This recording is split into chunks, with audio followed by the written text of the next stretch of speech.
Ça roule au son, ça roule à l'image. Hey. Yeah. Let's see how you do under pressure. Moi, je trouve ça très difficile d'être un être Been humain. wanting this forever. I've been in the field with whatever they throw. Moi, avec mon ancienne psy, j'étais sûre que j'allais genre continuer de la voir toute ma vie, puis ça n'a pas vraiment marché, mon affaire. Feeling rich like I'm Kesha. I get to the paper. Trauma! Walk with me, you know that I got it. Come with me, let's take a trip to the islands. We young. I'm back, bitches! Non, faut que je m'en aille avant. Mon chum s'en va dans un tournage, fait que là, il est bien stressé puis il fait plein de bruit. Mais c'est une bonne chose, c'est pour notre projet, en tout cas, de sa compagnie, on essaie de faire une pub documentaire pour mettre ça dans son portfolio puis pouvoir vendre l'idée que c'est ça qu'on fait avec sa compagnie. Fait que là, on essaie de faire un vraiment bon produit. Fait que là, il faut qu'il retourne en tournage parce que les images qu'on avait, il manquait de B-roll. Bref, I'm back, bitches! Hier, je suis allée à mon rendez-vous de psy et fini de nettoyer Mérédith. On a commencé Léo. Et là, roulement de tambour. En commençant Léo, c'est que... ben c'est ça. C'est hypothèse de travail. Ben je sais pas si c'est vrai ou si c'est juste une hypothèse de travail. Ça va se vérifier en le faisant. Mais Léo serait la dernière partie qui contient beaucoup de souvenirs. Puis par beaucoup, plus les parties émotionnelles avançaient, moins ils contenaient de souvenirs. Fait que la façon que je le dirais depuis le début, c'est comme si les parties émotionnelles qui avaient le plus grand nombre de souvenirs ont été nettoyées au début, ce qui est tout à fait normal. Fait que les thématiques qui étaient le plus complexes à nettoyer, mais avec peut-être des souvenirs qui étaient de moins grande ampleur, ont été nettoyés au début, puis là, à force de me pratiquer à faire le nettoyage, les parties émotionnelles après qui sont venues après avaient de moins en moins de souvenirs traumatiques, mais les souvenirs étaient de plus grande ampleur, ou avaient eu un plus grand impact, donc étaient plus comme crunchy à nettoyer, mettons. Et donc, Léo est la dernière. Donc là, on amorce la dernière partie émotionnelle qui contient beaucoup de souvenirs traumatiques. Après ça, il reste 3 parties émotionnelles. Bibi, la fée follette, puis Abracadabra, qui sont comme des espèces d'étincelles de parties émotionnelles. Fait qu'ils n'ont pas vraiment d'apparence, puis ils semblent être avant l'avènement, que leurs souvenirs contenus en elles vont être avant l'avènement de la parole. Fait qu'il risque... Mon hypothèse, c'est qu'il va avoir peut-être 1 ou 2 souvenirs par petite partie émotionnelle. C'est comme je les appelle mes bébés, là. C'est comme des bébés naissants, genre. Tandis que les autres parties émotionnelles étaient, tu sais, complètement une apparence d'un personnage et tout ça. La plupart du temps, comme des animaux. Il y en avait comme Catherine qui avait l'apparence d'avoir à peu près 4 ans, puis elle a gagné en maturité à force de nettoyage, puis à la fin, elle était comme d'une maturité adulte, d'apparence adulte. Donc, c'est comme si c'est vraiment... Là, on a abordé, évidemment, à chaque fois que je vais dans son bureau, je commence à dire, ben ça va vraiment bien, ça commence à vraiment bien aller. Évidemment, pas tout est parfait, là, tu sais, je struggle encore avec une grosse addiction à mon cellulaire, parce que ce qui m'expliquait, c'est que on fait le nettoyage des parties émotionnelles, les réactivations traumatiques qui sont en lien avec ces parties émotionnelles-là, je vais juste vérifier, tout est beau, sont nettoyés, donc il n'y aura plus de réactivation traumatique. Par contre, il y a des chemins neuronaux de façon de fonctionner qui sont devenus des habitudes chez moi, qu'on va avoir un travail à faire, à défaire après. C'est pas genre, on finit le nettoyage, merci, bonsoir, tu t'en vas chez vous, puis genre, c'est fini, à vitam aeternam. C'est pas ça, il va y avoir tout un travail de déconstruction de tout ce qui est du terme de l'habitude à cause des chemins neuronaux. Mais sauf que là, on commence à en parler de plus en plus. Puis là, j'ai reparlé de mon spectacle, puis j'ai dit à quel point ça s'était bien passé, parce que là, c'est ça, j'ai un gros malaise, parce que j'ai fait un épisode un peu à chaud, à froid, à chaud, je sais pas trop, où est-ce que j'avais pas eu le temps vraiment de process qu'est-ce qui s'était passé. C'était comme le spectacle était le mardi, puis j'ai fait mon épisode comme le jeudi ou le vendredi. Fait que c'était trop collé pour que j'ai comme l'ampleur des retombées. Puis là, j'étais un peu déçue de cet épisode-là, mais c'est correct que je l'ai fait, parce que le but, c'est tout le temps d'être complètement 100% honnête avec le processus. Mais là, je suis comme, j'aime pas ça parce que j'ai l'impression que j'ai eu l'air d'être ungrateful, genre. Parce que dans le fond, après que ça l'a tout retombé, je suis super contente du spectacle. Je suis vraiment contente les gens qui sont venus présenter des numéros se sont vraiment portés au jeu de la vulnérabilité, même si c'était pas leur zone de confort. Parce que l'humour puis la vulnérabilité, c'est comme genre l'eau et l'huile, là. Fait que là, ils se sont portés... Fait qu'il y a full de belles choses qui sont sorties. C'était vraiment agréable.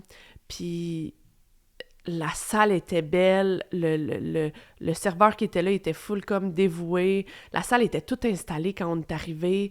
Tu sais, le matériel était professionnel. On s'est pas senti... Avec mon autre collectif, puis avec mon autre soirée d'humour avant, des fois, on allait dans des bars, puis là, c'était gratuit. Puis on avait tout le temps un peu l'impression de les déranger. Puis là, on avait l'impression qu'il fallait pas qu'on prenne trop de place parce que c'était comme... Là, on fait chier les employés à leur donner une surcharge de travail à faire, tu sais, à leur demander des choses, mettons, préparer de l'eau, puis genre, des choses comme ça. Mais là, genre, je sais pas, j'ai pas senti ça. C'était vraiment... Fait que je suis vraiment reconnaissante des gens qui ont participé, des gens qui sont venus. La salle était pleine. Les gens se sont déplacés, ils sont sortis chez eux, sont venus. Mon chum, il s'est full impliqué. Il a fait vraiment une bonne job. Il a filmé, il a tout organisé, il a installé. Il a vraiment fait une belle job de production. Puis là, j'étais comme... On dirait que j'ai pas assez dit ça, j'ai pas assez mis ça de l'avant. Fait que j'étais comme... Ça me laissait un petit peu un goût amer dans la bouche. Au lieu d'être comme...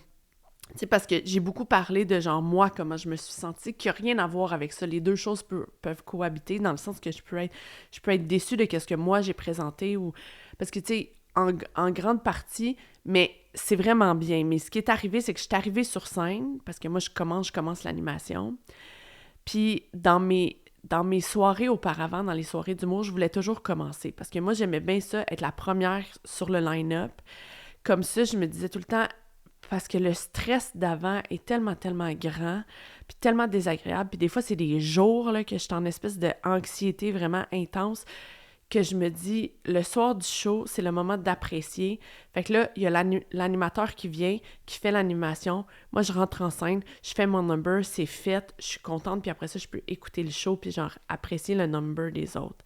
Mais là, c'est pour ça que j'ai jamais voulu faire l'animation, parce que j'étais comme, je ne sais pas comment étirer le stress tout le long de la soirée, puis tout ça. Mais dans le fond, c'est que ça fait que une fois que je suis allée sur scène, puis que j'ai brisé la glace, après ça, que je revienne 5 fois, 4 fois, 2 fois, 1 fois, ça revient au même. Tu sais, c'est comme une fois que c'est parti, puis que je suis chaude, entre guillemets.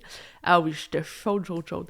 Ben, ça va bien. Puis, fait que là, c'était de découvrir ça de l'animation qui était comme ça. Le fait aussi que c'est moi qui donnais le go.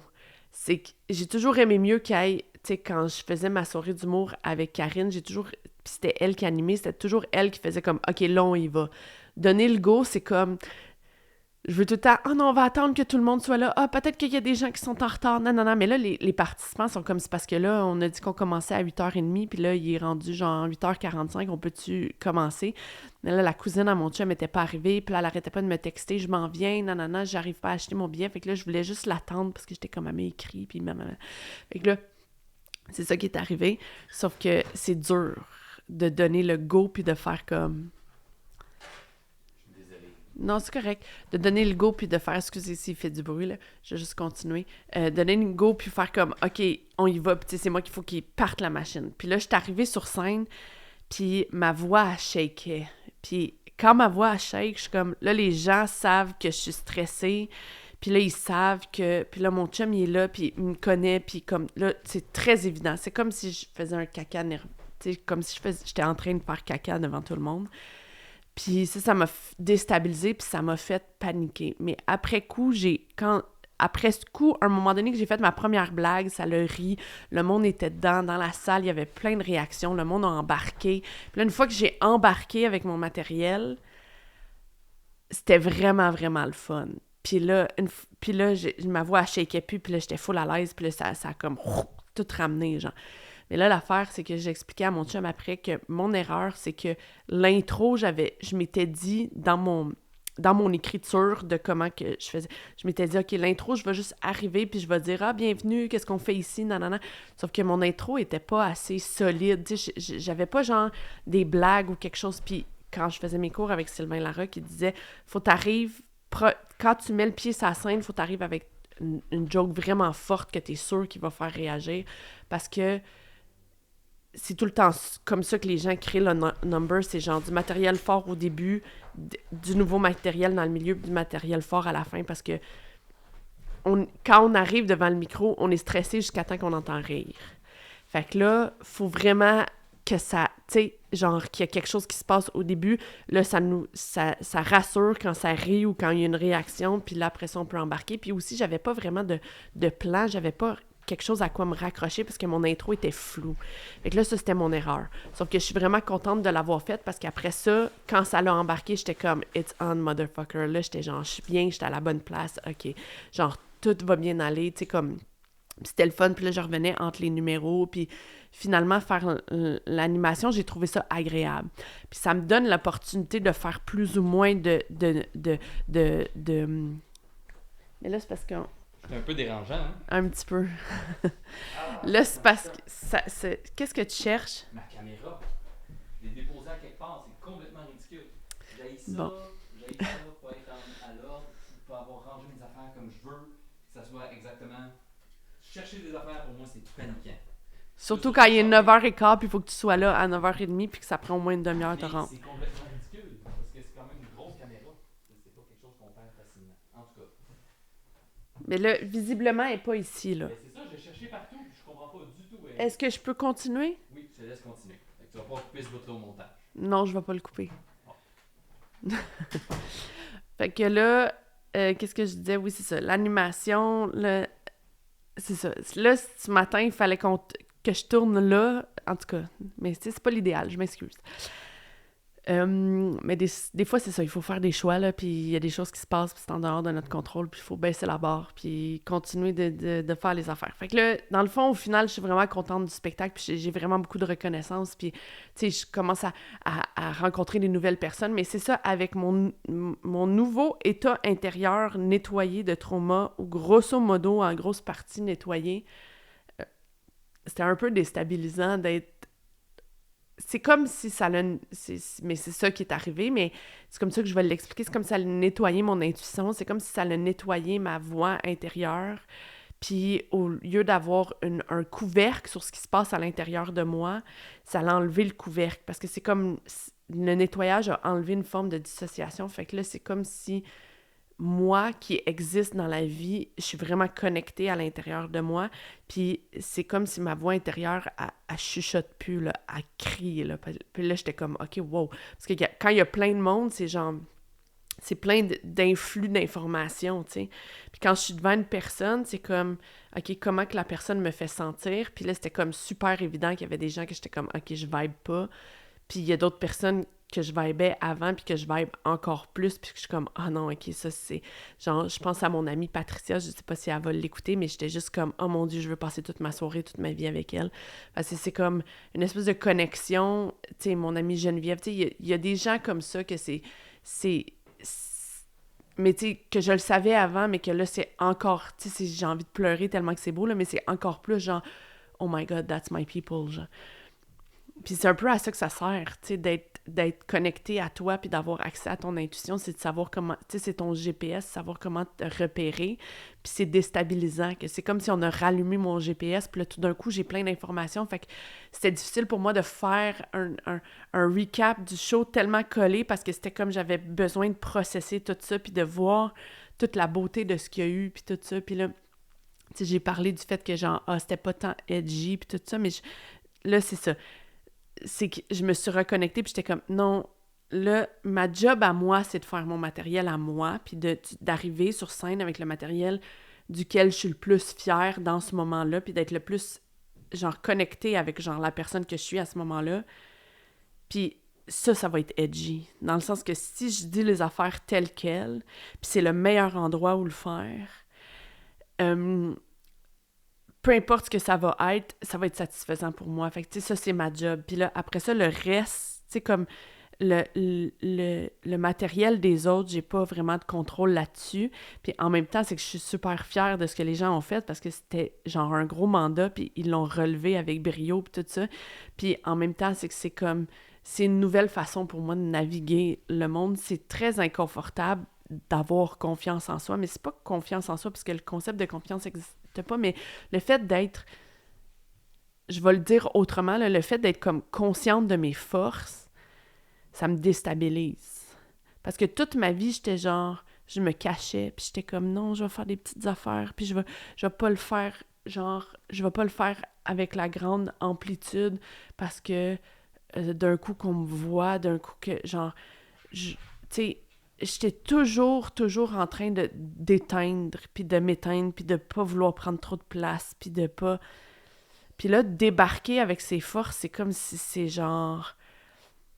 J'ai passé de vouloir essayer d'être une souris à arriver comme un éléphant, genre, puis d'être comme...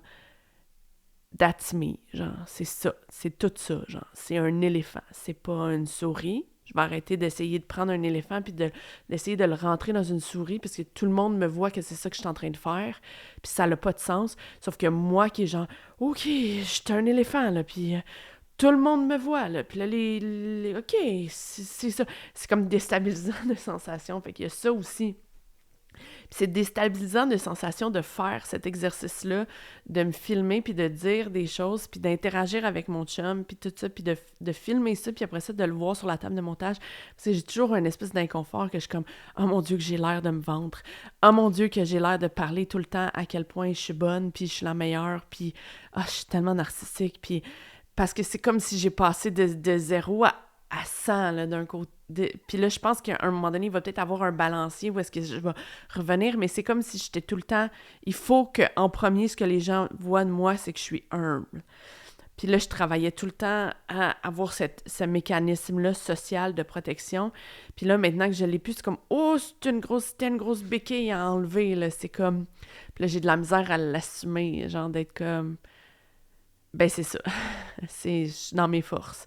Puis les affaires que j'ai de la misère à faire ou que c'est pas dans mes forces, ben je le vois plus comme... Ça, c'est tout dans le domaine des affaires que j'ai à apprendre.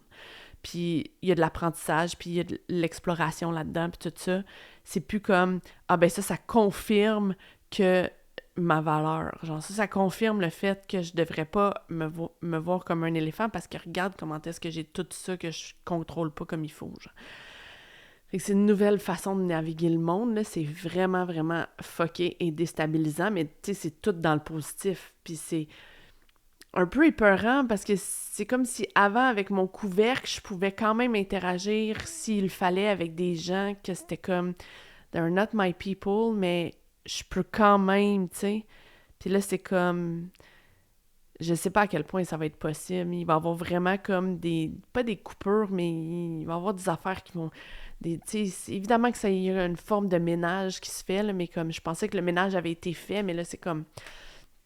Le ménage va être continuel. C'est comme un peu mon rapport au style, à quel point je me cherche dans mon style, puis je suis inconfortable dans mes vêtements, puis il n'y a rien qui semble être moi, parce que je vivais avec des parties émotionnelles qui avaient toutes des esthétiques différents, comme en silo, puis là, c'était comme...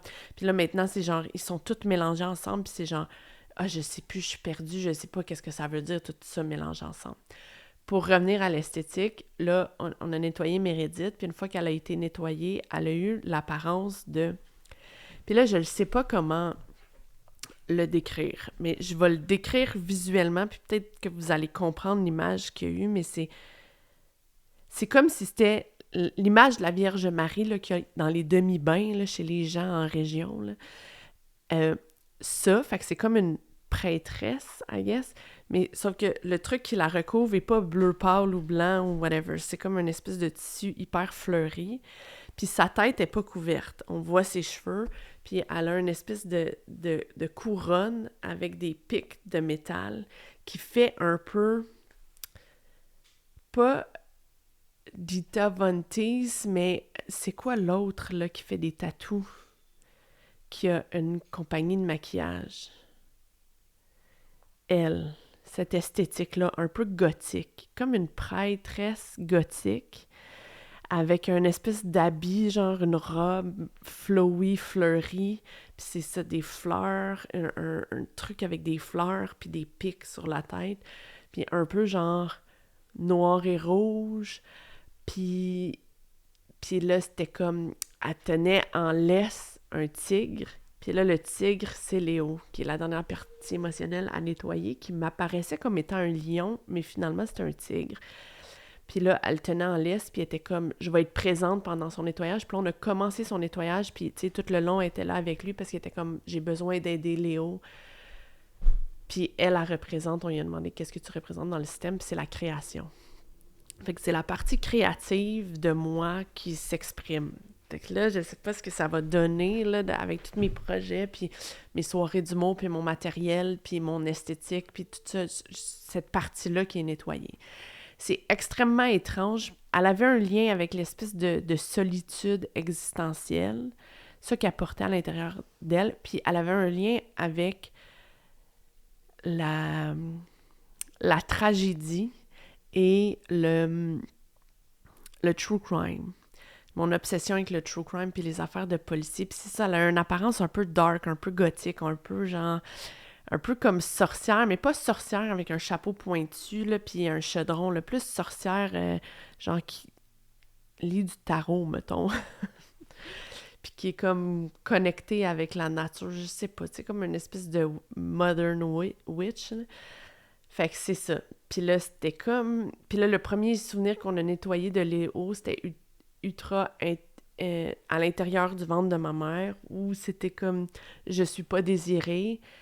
Puis l'affaire, c'est que ma mère, elle a eu un fils avant de m'avoir moi, avec un autre gars qui est pas mon père, qui est décédé de la mort subite du nourrisson, puis elle était comme mère monoparentale. Elle l'a trouvé dans son lit, il y avait comme 1 mois et demi, puis il était décédé. Puis elle est tombée en dépression parce qu'elle se rappelle de rien pendant 1 an.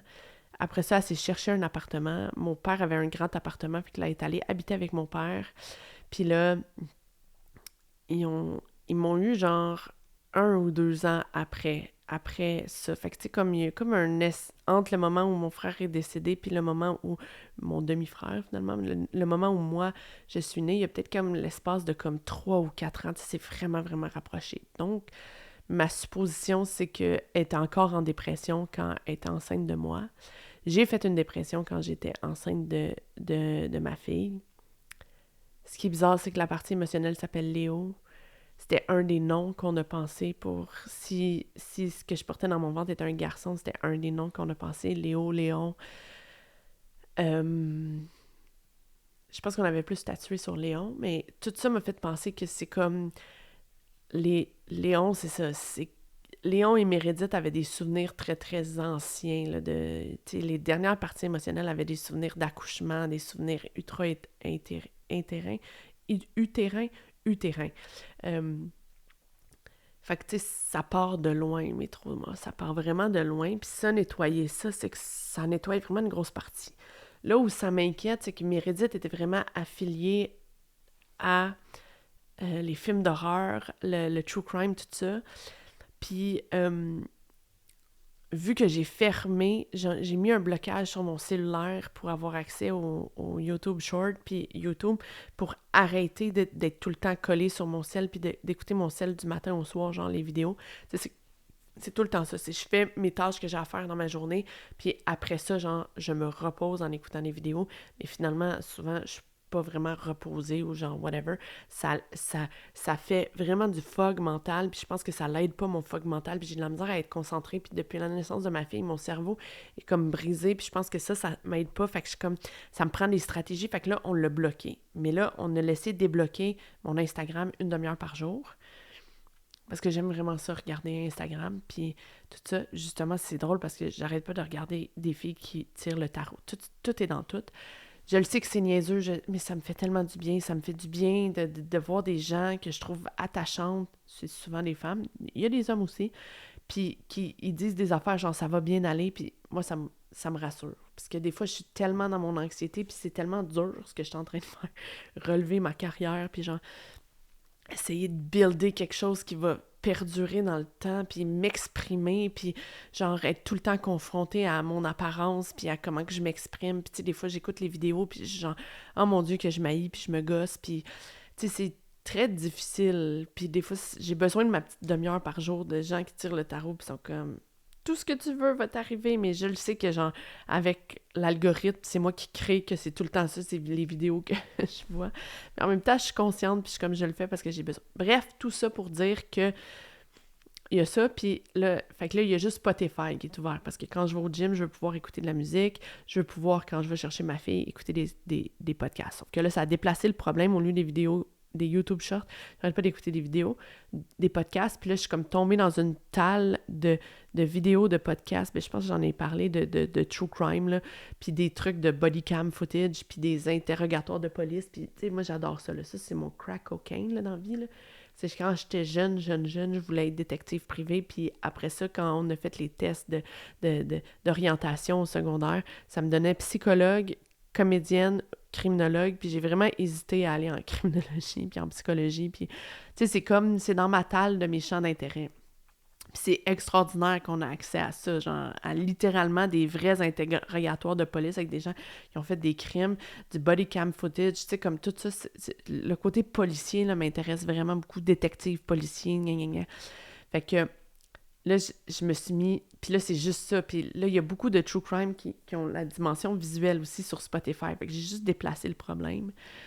Puis là, maintenant que Meredith est nettoyée, je suis comme, il va vraiment falloir que je réhabilite mon chemin neuronal pour pas que je commence ma journée, je fais les tâches que j'ai à faire, puis après ça, direct, je m'en vais dans mon cell, puis genre, je passe le restant de ma journée à écouter du true crime. Là, j'en parle, puis je suis comme, j'ai tellement hâte d'aller faire ça tantôt.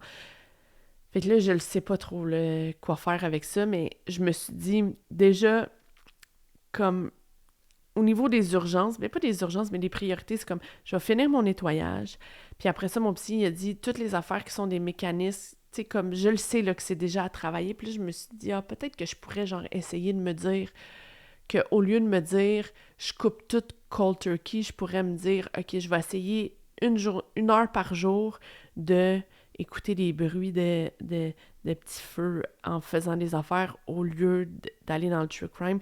Puis avec le temps, tu sais, comme faire comme 1 heure. Puis après ça, la semaine d'après, faire des 2 heures. Puis après ça, essayer de build sur ça. Puis essayer de voir. C'est ça.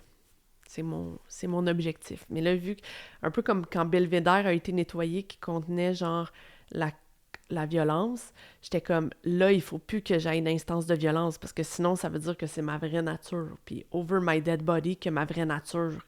Parce que tout le long, j'ai comme l'excuse de c'est mes traumas.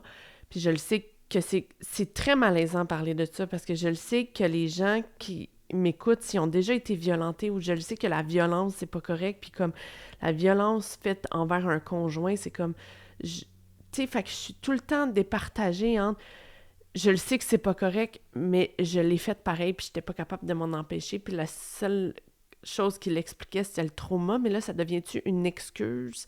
Puis là, je suis en train d'offrir aux gens qui font de la violence conjugale une excuse sur un plateau d'argent, de genre, je t'ai frappé, mais c'est parce que je suis traumatisée, fait que je fais pitié, puis là, comme les femmes qui sont violentées les femmes, ou les hommes, ou whatever, les gens qui sont violentés vont rester dans la relation. Tu sais, c'est comme... Mais le but de mon projet, c'est de parler de ça aussi. À l'envers du décor, il y a le fait que, oui, le trauma peut faire ça. Le trauma peut faire du fight. Puis on vit dans une société où est-ce qu'on fait semblant que ça n'existe pas. Puis que le neuroticisme en volatilité, ça n'existe pas. Mais ça existe. Puis genre, puis après ça, trouver un moyen d'être comme, qu'est-ce que je fais avec ça? Fait que là, c'est comme si, genre, Meredith, genre, je suis comme, une fois qu'elle va être nettoyée, j'ai toute la pression de faire, il faut plus que j'aille dans le true crime, ever, jamais, genre. Puis là, le fait de mettre cette pression-là, ça fait que j'ai juste envie d'aller écouter des vidéos de true crime.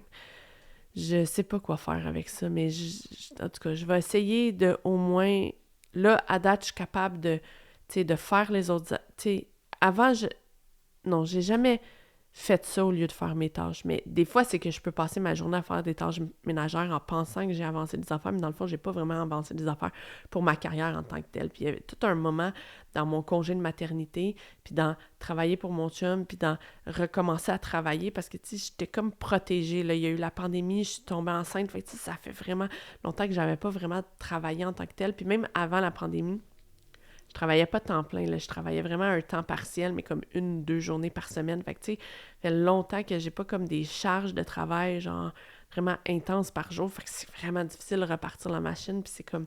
Fait que, tu sais, je passais beaucoup de temps à faire des tâches ménagères en écoutant du true crime. Bon, je pense que la caméra va se fermer. Fait que j'ai pas le choix de dire « OK, bye! » J'espère que la caméra s'est pas fermée. OK, bye!